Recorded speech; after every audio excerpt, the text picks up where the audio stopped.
योगेश्वर श्री कृष्ण जी महाराज का वंश और समय।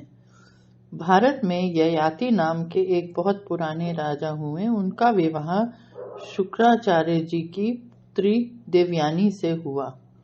उनके दो पुत्र हुए, यदु और तरवसु। यदु का वंश जिसमें श्री कृष्ण हुए यादव वंश कहलाता है। इसी वंश में एक राजा हुए मधु। उनकी संतान माधव कहलाई।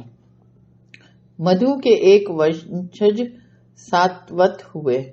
उनके कारण उनके कुल का नाम पड़ा सातवत। उससे पूर्व यादव और माधव कहते आते थे, अर्थात ये तीनों एक ही वंश हैं, लेकिन नाम अलग अलग हैं। सातवत के पुत्रों में दो पुत्र हुए, अंधक और वृषणी। दो उपवंशों के चलाने वाले हुए। वृषणी की संतति वैष्णव कहलाई। अंधक का एक और नाम था महाभोज।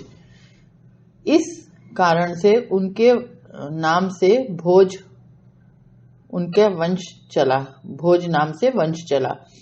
अंधक के दो पुत्र हुए, कुकर और भजमान। कुकर की संतानों का नाम भी कुकर पड़ा और भजमान की संतानों का नाम भजमान के पिता अंधक के नाम पर अंधक ही चलता रहा। इस प्रकार यादव वंश के दो उपवंश हो गए, एक वृषणी और दूसरे भोज। भोजों के फिर दो भेद हुए, कुकर और अंधक। श्री कृष्ण वृषणियों में से थे। इनके दादा का नाम था शूर। शूर का एक बड़ा बेटा जिसका नाम वासुदेव था। वासुदेव के कई लड़के और लड़कियां हुई। इस चरित्र के नायक श्री कृष्ण उनमें से एक थे।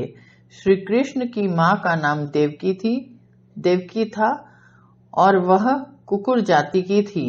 यादव कुल का राज्य उस समय कुकुरों के हाथ में था। देवकी के पिता थे देवक, जिनका भाई उग्रसेन राज्य का अधिकारी था। उग्रसेन को उसके पुत्र कंस ने सिंहासन से उतारकर स्वयं राज्य संभाल लिया था।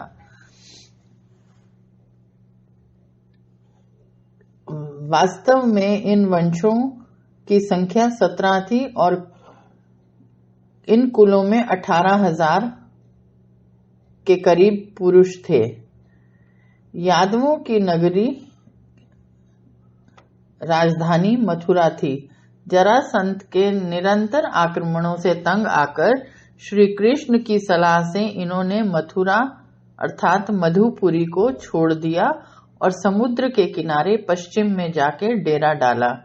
यद्यपि मथुरा में आम कुंजों की बहार थी और द्वारका में भी चारों ओर हरियाली ही हरियाली नजर आती थी। रैवतक पर्वत ने, जिसे आजकल गिरनार कहते हैं, द्वारिका की शोभा बढ़ा रखी थी। प्रकृति की गोद में पले सौंदर्य प्रिय श्री कृष्ण कहते हैं कि इस नगर को रैवत पर्वत ने और भी रमणीय बना दिया था, जहां हम जा बसे। इस नगर परिवर्तन का विस्तृत वर्णन हम प्रकरण आने पर करेंगे। वैष्णवों के घरेलू व्यवहार वर्णन महाभारत में इस प्रकार किया गया है। वृद्धों की आज्ञा से वे चलते थे। अपने भाई बंधुओं का अपमान नहीं करते थे। ब्राह्मण, गुरु और सजातीय के धन की प्राप्ति अहिंसा वृत्ति नहीं रखते थे।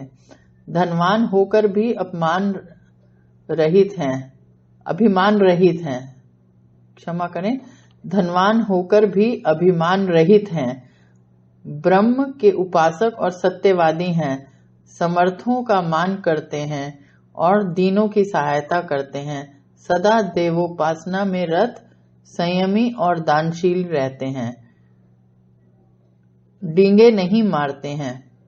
इसीलिए वैष्णव वीरों का राज्य नष्ट नहीं होता, ऐसा द्रोण पर्व में कहा गया है। यादवों की राज्य शैली संघ के ढंग की थी।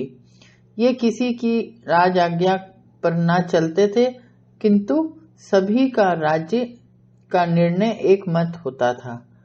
नाम तो उग्रसेन राजा का था, परंतु उनके पिता आहुक और वृष्णिकुल के नेता अक्रूर की आपस में बड़ी लगती थी।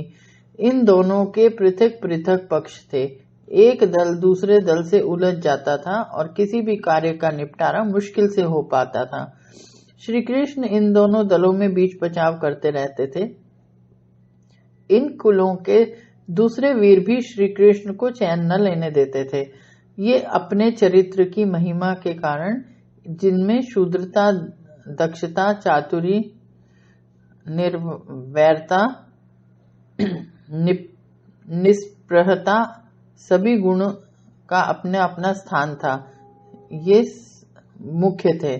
यादव सार्वजनिक जीवन में असहिष्णु थे। यह बात तो ऊपर के वर्णन से स्पष्ट हो जाती है। उनका राष्ट्र स्वतंत्र था, किसी के दबाए न दब सकता था।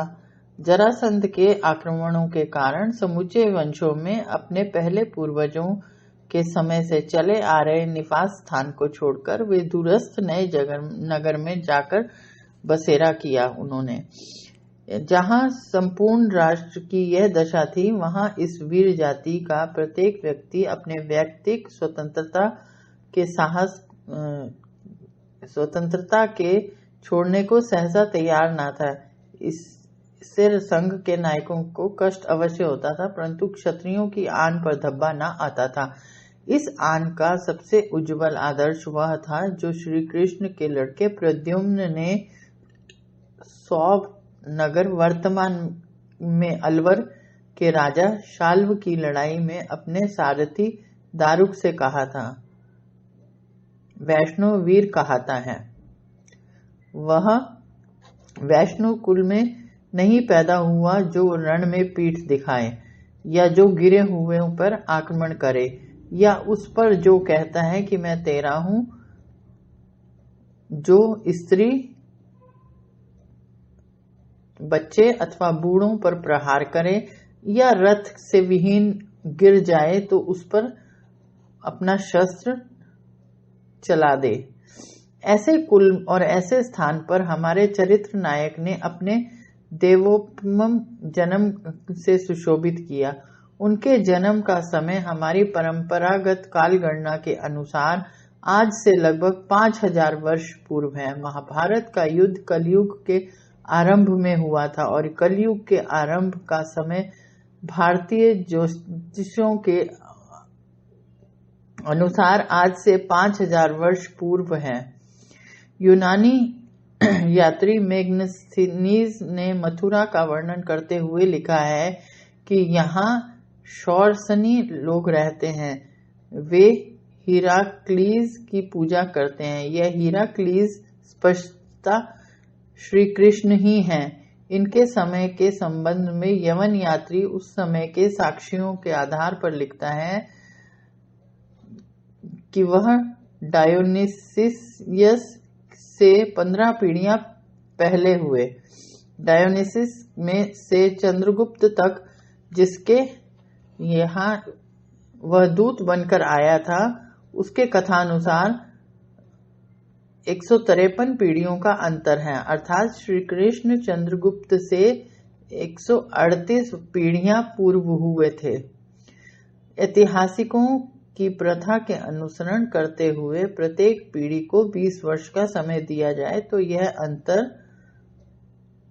2760 वर्ष का निश्चित होता है।